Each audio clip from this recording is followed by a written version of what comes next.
Water and climate change are inextricably linked, and water scarcity means that we have to pay even more attention to how we balance all of our water needs. With agriculture the biggest user of water, it's critical that we find solutions that see water and food security as two sides of one coin, as systems challenges that need to be tackled together. That's why the Global Commission on Adaptation has designated action tracks for water as well as for food security and rural livelihoods.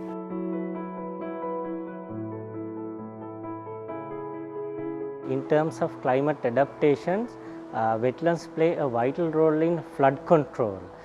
We can hold a lot of water during high rainy season, and also it can helps to improve the dry weather flow during the dry season. So there will be multiple effects. So wetlands play a vital role there, and also it helps to recharge the groundwater and gives water purification, especially the contaminants like nitrogen, phosphorus and other chemical contaminants that are coming along with the surface runoff, and it gives a lot of soil, silt and silt deposition there, which will reduce the reservoir siltation, and also it has a high level of biodiversity, seconds to tropical rainforests, and gives a wildlife habitat for a lot of birds, fish and other species. And also it gives local community economic benefits, livelihood from the wetland products, and finally wetland species like mangroves can prevent soil erosion and also resist against stormy events.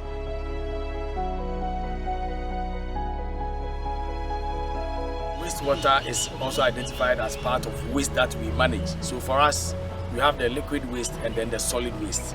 The solid waste is what we all know. So waste is something that is not wanted. And then the liquid is waste that comes out of our human activities or even runoff.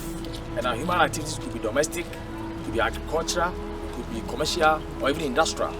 So any waste that comes out of this and comes out contaminated. So normally the black water is the toilet or feces, and the grey water you can have the kitchen waste and the bathroom waste and all that. And we are saying that even though it's waste and it's not wanted, we still think that there can be some use coming out of it. Our wastewater, as I've said, there's no scarcity, it's always there. We are always producing it, and therefore it's always available. And also there are a lot of nutrients in there, which it will surprise you. So the point is that it is good for us to use wastewater as a resource for our activities, so that we can close the loop, and it becomes a cycle where you use it and then you take it back.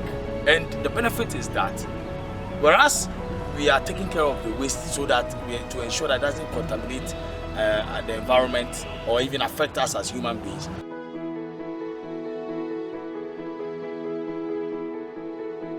The Irrawaddy Delta, with its dynamic water regimes and diverse agro-ecosystems, is important for food production. It is called the rice bowl of Myanmar.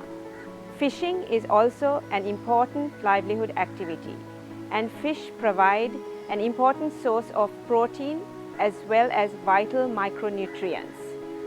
The mangrove system in the Irrawaddy also provides a range of resources that are used by local communities. Myanmar is one of the most vulnerable countries to climate change. In the Irrawaddy Delta, climate change, however, is just one of the drivers of change. The key impacts of climate change in the Delta are flooding, sea level rise, and saltwater intrusion. And these all have a knock-on effect on the food production systems in the Delta. Integrated rice fish systems can include salt-tolerant rice varieties combined with brackish water fish or shrimp species. And this is important and could help maintain production and livelihoods in the face of a changing climate.